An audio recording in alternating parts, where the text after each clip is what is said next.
Merci à tous. On est Belloré. Voici un petit peu notre premier album, Artifact of Power. Est-ce que je pourrais avoir plus de ma voix dans le retour, s'il vous plaît?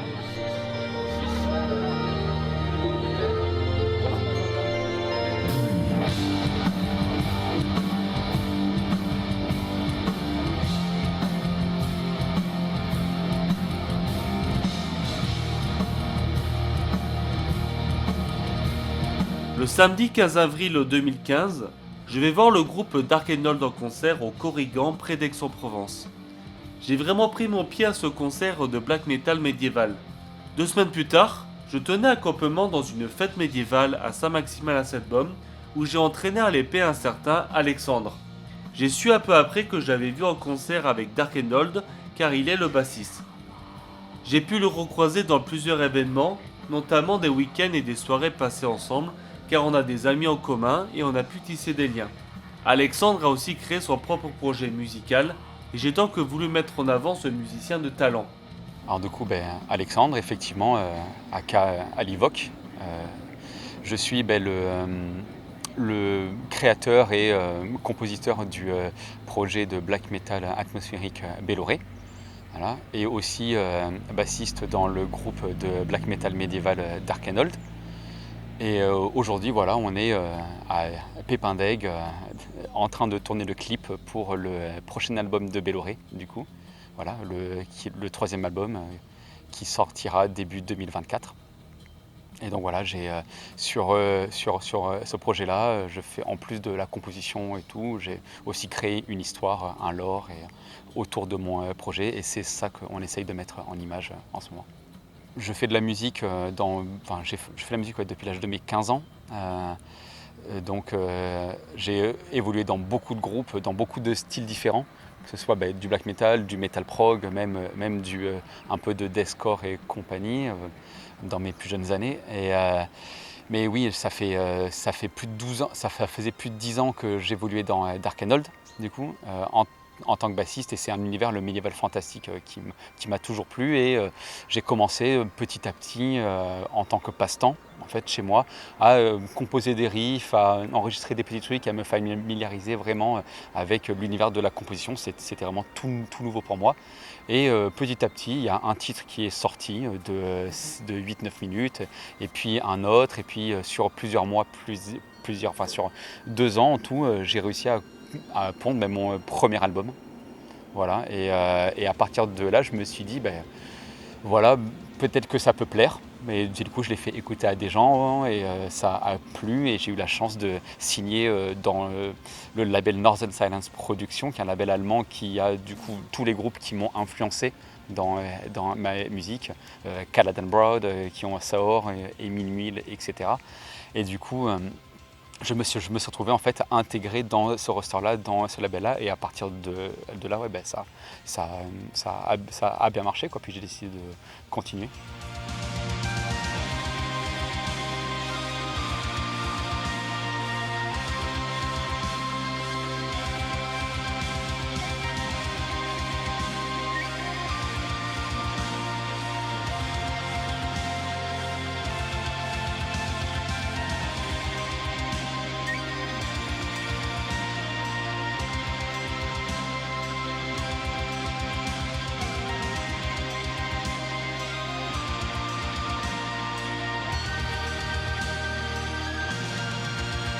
Pour Belloré, l'univers, en fait, j'ai créé moi-même mon propre univers, du coup, de médiéval fantastique. Ça veut dire que j'ai créé une carte, un monde avec différentes zones, différents lieux, des capitales, des villes, des personnages, et vraiment tout un lore autour de la musique. Et toutes les paroles traitent de ces histoires-là. Et d'ailleurs, pour le prochain album, pour le 3e, il y a la carte qui devrait sortir pour aider les gens un peu plus à être immergés dans la musique et dans les histoires que je raconte. Mais oui, ça parle de combats, d'affrontements médiévaux. Il y a de la magie dedans, il y a des druides, il y a différentes races, il y a il y a des complots, il y a des batailles, il y a des dragons. Ça peut sonner très cliché comme ça, mais j'essaye de ne pas non plus créer des trucs ultra épiques, kitsch, etc. Et puis d'apporter vraiment de la profondeur dans mes personnages puis mes histoires, quoi. Ce qui est un peu compliqué parce qu'il y a aussi toute la musique à faire à côté, quoi. Mais bon, c'est assez plaisant.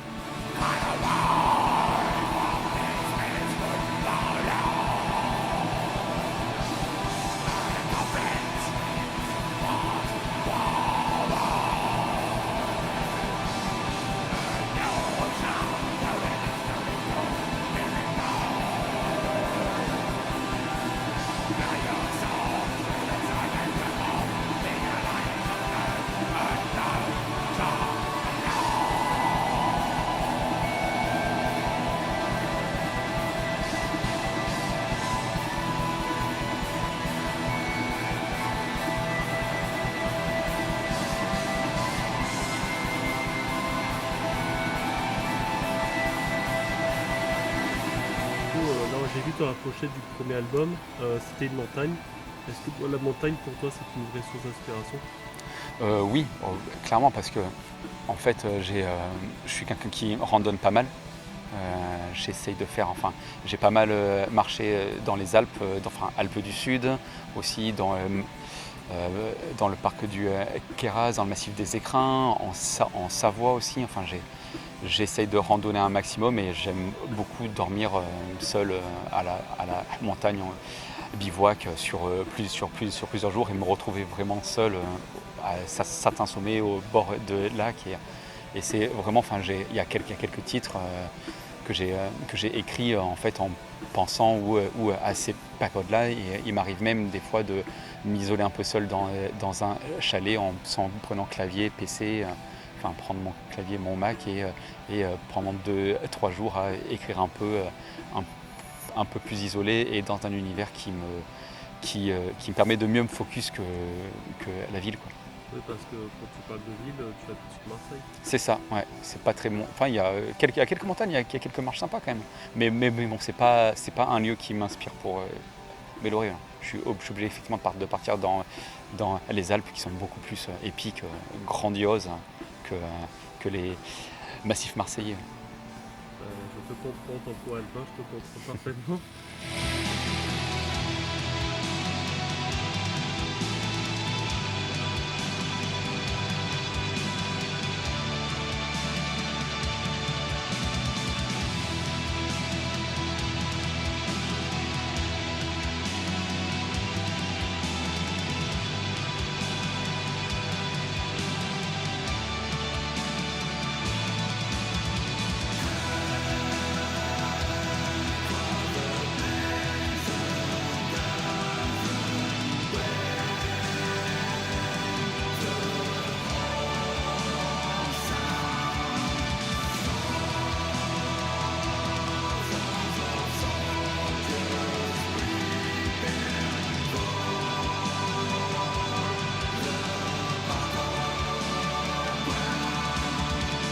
En termes de groupes musicaux, de base, j'étais vraiment parti sur un projet qui ressemble un peu à du summoning, Calad and Broad, du Emile Muil, mais aussi avec des touches à la Moonsoro.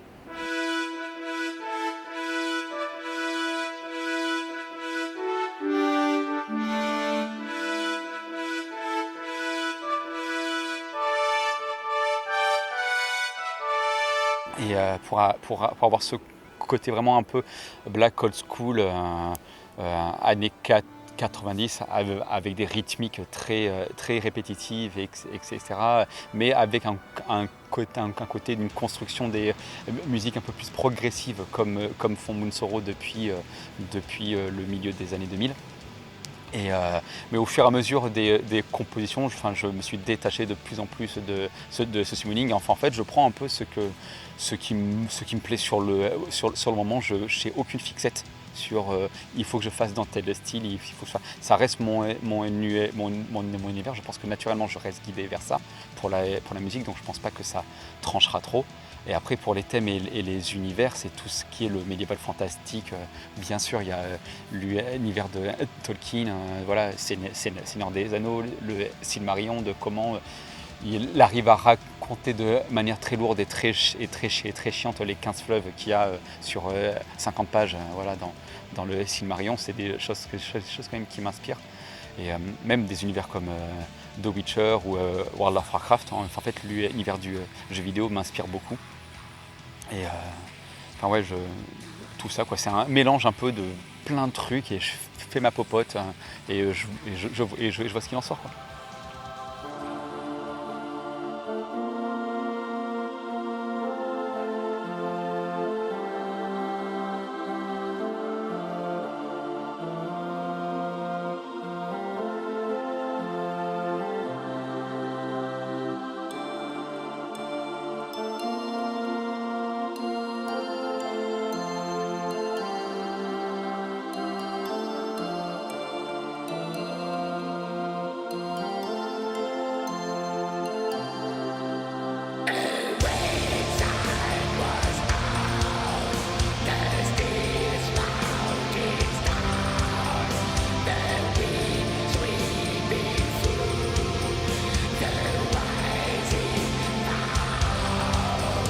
Dans Belloré ou dans Darkenol, tu es bassiste. Est-ce que pour toi, tu as un lien particulier avec la basse ou pas spécialement?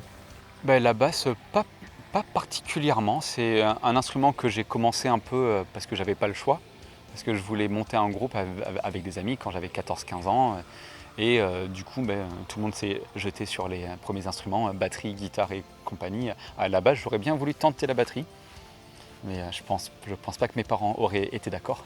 Mais du coup, non, j'ai testé la basse, la prise en main a été très naturelle. Je me suis tout de suite très vite plu avec cet instrument. Après, ça ne m'a pas empêché très rapidement d'acheter un clavier, une guitare quelques années plus tard et de commencer un peu à toucher à tous les autres instruments. Mais j'ai jamais eu en fait le niveau pour intégrer vraiment un groupe live, enfin du moins à l'époque.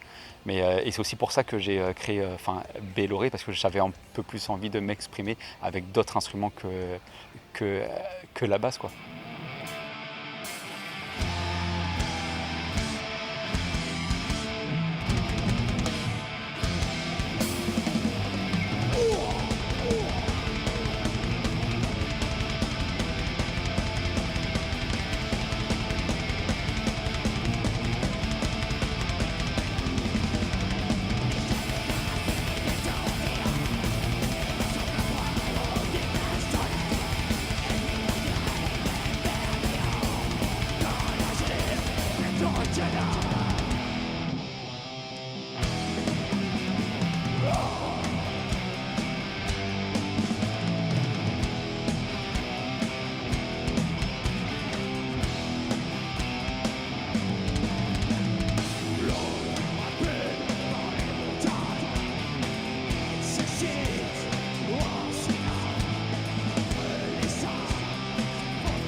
Dans Darkenhold, c'est un line-up qui est fixe depuis le début, en fait.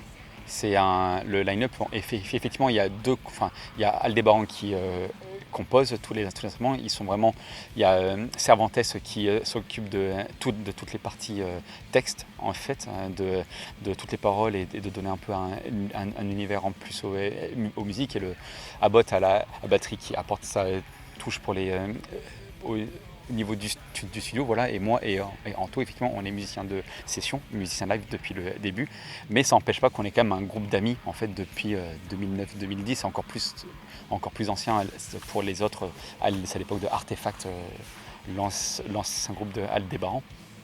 Mais du coup, on a quand même un lien fort entre nous, on a passé pendant de nombreuses années beaucoup de temps ensemble en dehors du groupe. Et le fait voilà, que la musique, moi je trouve, Aldébaran c'est un compositeur de génie et tous les albums qu'il a sortis avec Darkenhold, même avant avec Artefact, c'est des bijoux. Donc moi ça me plaît énormément de pouvoir jouer ça et interpréter, et tout en ayant quand même on a claqué notre petite patte des fois à apporter pour les lives sur des parties, sur des modifications, des trucs comme ça. C'est pas du tout fermé, même si c'est lui le compositeur, ça reste quand même très ouvert dans la réinterprétation de certains passages, quoi. Le pacte des hommes échauffe les fourreaux. Banneurs et voisins tisonnent, lavent, pollution. Le sol se fait une marche de flambeau, ravivant le passé, quand la défaite perçait l'horizon.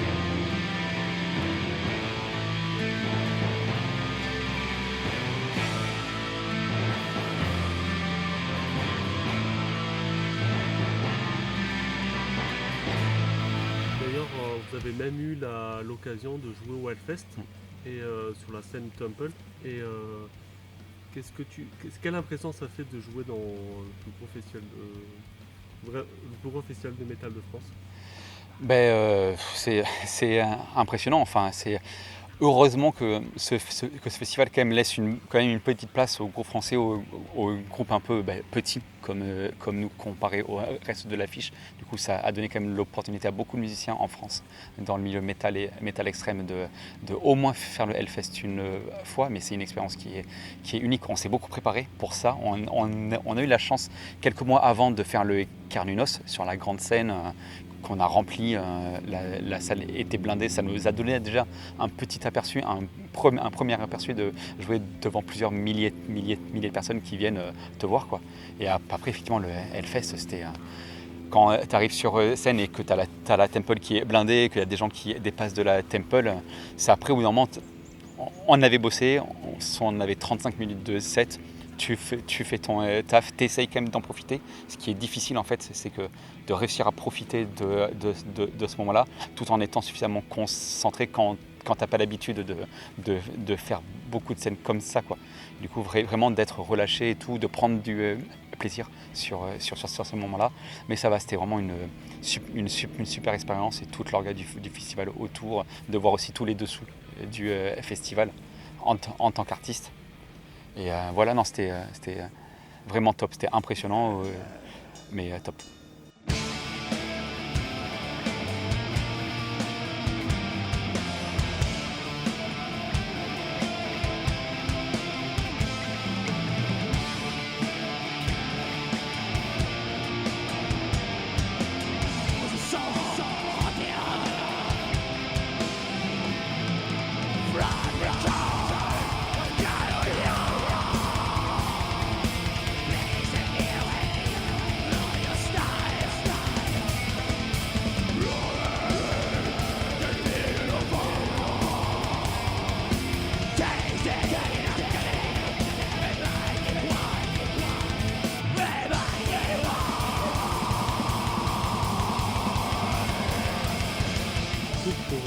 Pour revenir à Péloré, tu as donc monté, c'est toi qui fais toute la composition, mais tu as également monté un line-up live. Donc, est-ce que tu peux nous parler des concerts que tu as fait avec Péloré, aussi de tes compagnons d'armes sur scène?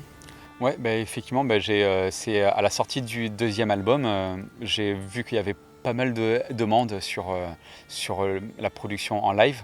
Ce qui est compliqué dans ce style de musique, parce qu'il n'y a quasiment aucun groupe dans ce style-là, très summoning et tout, c'est souvent des one-man bands, en fait, et qui font jamais de live. Et du coup, je me suis dit, pourquoi pas tenter l'expérience. Et du coup, je me suis entouré d'amis, en fait, de potes, vraiment de potes proches, en qui je connaissais, dont je connaissais les caractères différents, et je savais que ça allait matcher entre chacun, même s'ils ne se connaissaient pas tous de base. Et j'ai vraiment privilégié le social, parce que dans toutes mes expériences de groupe précédentes, à chaque fois que un groupe s'est terminé, la première cause c'était le social, avant tout. Donc j'ai privilégié ça. Et on a eu très vite la chance de jouer au Dark Medieval Fest à Lyon. Et vu qu'on est dans un label allemand, on a eu l'occasion de jouer dans un gros fest en Allemagne, le Dark Troll, pour notre deuxième date. C'était très compliqué pour moi à gérer, d'être vraiment de passer de bassiste, de gars dans l'ombre à frontman, en fait, et à être devant le gars qui chante, fait la basse et tout. C'était compliqué à gérer. Et du coup, à la suite de ce concert-là, j'ai eu une proposition d'intégrer une agence de booking allemande Europe, quoi. Et puis après, il y a d'autres dates qui ont suivi et tout. Il y a un peu tout qui s'est qui a enchaîné, quoi.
Pour le prochain album, ça va être en termes d'histoire, ça va être dans la continuité de la fin du deuxième album. On finit le deuxième album sur un des personnages principaux, du coup le roi Riarl de mon univers, qui, suite à son nouveau couronnement, réussit à rassembler plusieurs villes qui étaient ennemies jusqu'à présent, à arrêter un gros conflit civil de plusieurs siècles, et de faire une campagne d'exploration de nouvelles terres avec tout le monde sous une même bannière. Et du coup, cet album va parler un peu de cette exploration, de ce qui va se passer dans ces nouvelles terres. Et aussi, du coup, suite à son départ, son bras droit, un mage, du coup, va faire un putsch et va renverser, en l'absence du roi, du coup, le pouvoir dans la capitale. Et du coup, le roi, à son retour de campagne, va trouver la porte close en fait, et va prendre d'assaut sa cité pour la récupérer. Du coup, voilà, c'est suite à ces événements-là que le roi va reprendre la capitale, et en fait, voilà, tout l'album parle de ça. En termes de musique, ça va être un peu dans la continuité du précédent, peut-être un peu plus punchy, un peu plus direct. Et notamment dans la production, je continue à améliorer, puisque c'est moi aussi qui fais tout le mixage et le mastering, les enregistrements, mixage et mastering, et du coup j'essaye d'évoluer et d'améliorer mes albums au fur et à mesure. Et du coup là j'essaie vraiment d'avoir un produit encore plus, un album, un projet encore plus qualitatif, et je suis assez content des ambiances que j'ai mis dedans. On garde le même univers, mais avec quand même plein de nouvelles notes, des nouveaux sons, des trucs comme ça, donc c'est assez cool.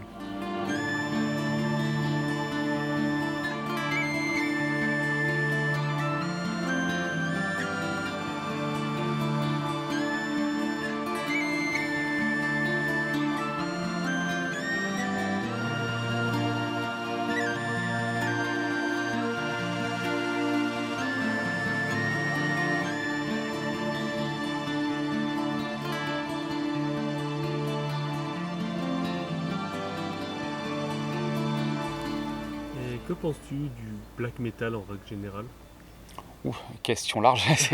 Le black metal, moi je suis dedans depuis mon adolescence, donc c'est vraiment mon univers de prédilection, même si effectivement je ne suis pas du tout dans les codes de black metal qu'on peut retrouver dans certaines branches, ou certaines cultures du black qu'on peut voir je prépare du black norvégien, années 90, voilà, tout cet truc très renfermé très renfermé, très froid en fait, très froid, très renfermé, sombre, brutal et agressif.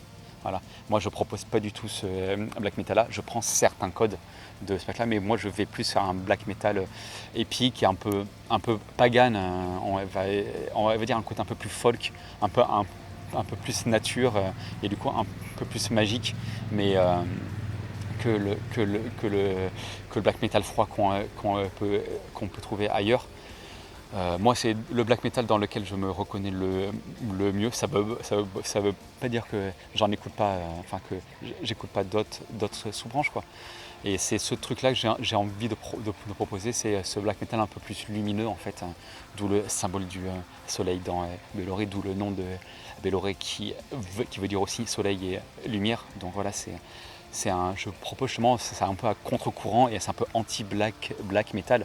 Et c'est pour ça que je pense qu'il y a beaucoup de black métalleux qui n'aiment pas du tout cette musique-là, quoi.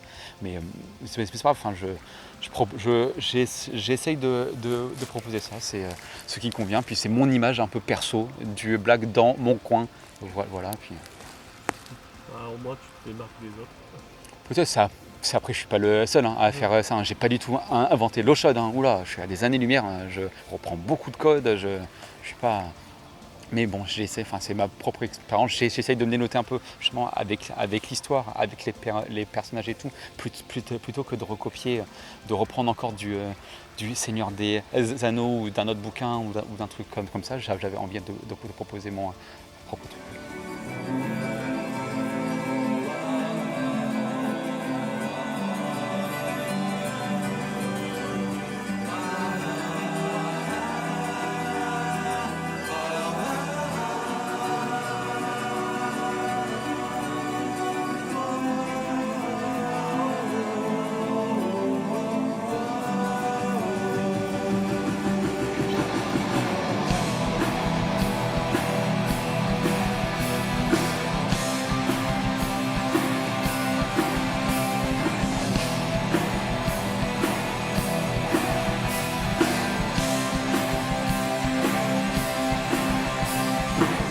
Non, mais déjà merci pour l'interview, merci aussi pour ton aide sur le tournage, sur le making of et j'espère vraiment que ce projet de clip qui nous a demandé à toutes les personnes qui ont été impliquées beaucoup de temps et d'énergie et de stress des fois.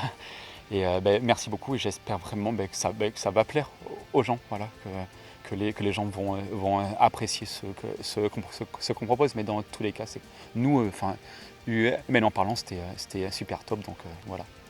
Merci à vous.